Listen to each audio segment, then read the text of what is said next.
Hello everyone, I am Manas Moore and today I'll be teaching you about decision trees. It's one of the most intuitive and widely used algorithms in machine learning. We will cover how they work, how they split data, how they prevent overfitting, and where they are applied in the real world. It is essentially a flowchart for making decisions. It has three parts: internal nodes that test a feature, branches that represent the outcome of the test, and leaf nodes that give the final prediction. Take this example, play tennis. The tree asks, what's the outlook? If it's overcast, play. If it's sunny, check humidity. If it's rainy, check wind. The key insight is that decision trees mimic how humans naturally reason. So how does a tree actually get built? It follows four steps. First, feature selection. At every node, the algorithm picks the best feature to split the data using metrics like Gini impurity or entropy. Second, recursive splitting. The data keeps getting divided into smaller and smaller subsets. Third, stopping criteria. The splitting stops when a maximum depth is reached. There are few two samples left or all samples belong to one class. Finally, prediction. A new data point is simply travels from root to leaf and whatever label is at the leaf is the prediction. The first way to choose the best split is using entropy, which measures disorder in a dataset. A pure node where all samples are one class has entropy of 0. Maximum disorder gives entropy of 1. Information gain then tells us how much a feature introduces this entropy.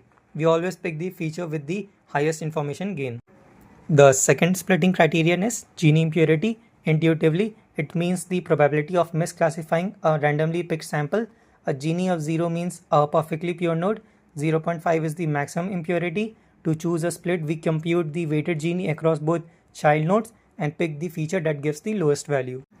So, when do we use which? In short, Gini is faster and works well for most cases since it avoids logarithm computation and only does binary splits. It is used in CART and scikit-learn, and entropy is slightly slower but can capture more nuanced impurity information and supports multi-way splits. It is used in ID3 and C4.5. In practice, the difference in accuracy is usually minimal. Speed is often the deciding factor. One major problem with decision tree is overfitting.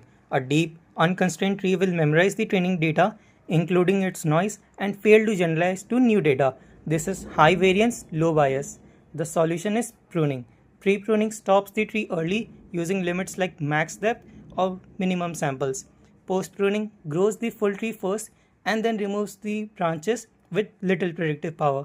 This is called cost complexity pruning. Cross-validation helps us find the sweet spot between complexity and generalization. Decision trees have clear strengths. They are highly interpretable, need no feature scaling, handle both numerical and categorical data, and reveal feature importance. But they also have weaknesses. They are prone to overfitting, unstable to small data changes, and biased towards high cardinality features. Despite this, they are used everywhere: medical diagnosis, credit scoring, fraud detection, and most importantly, they serve as the base learner for ensemble methods like random forest and XGBoost. To wrap up, decision trees structure decisions as a root to leaf path of condition test. The best features at each node is chosen using Gini or entropy. Pruning is essential to keep the model generalizable and avoid memorizing noise. And finally, decision trees are incredibly versatile.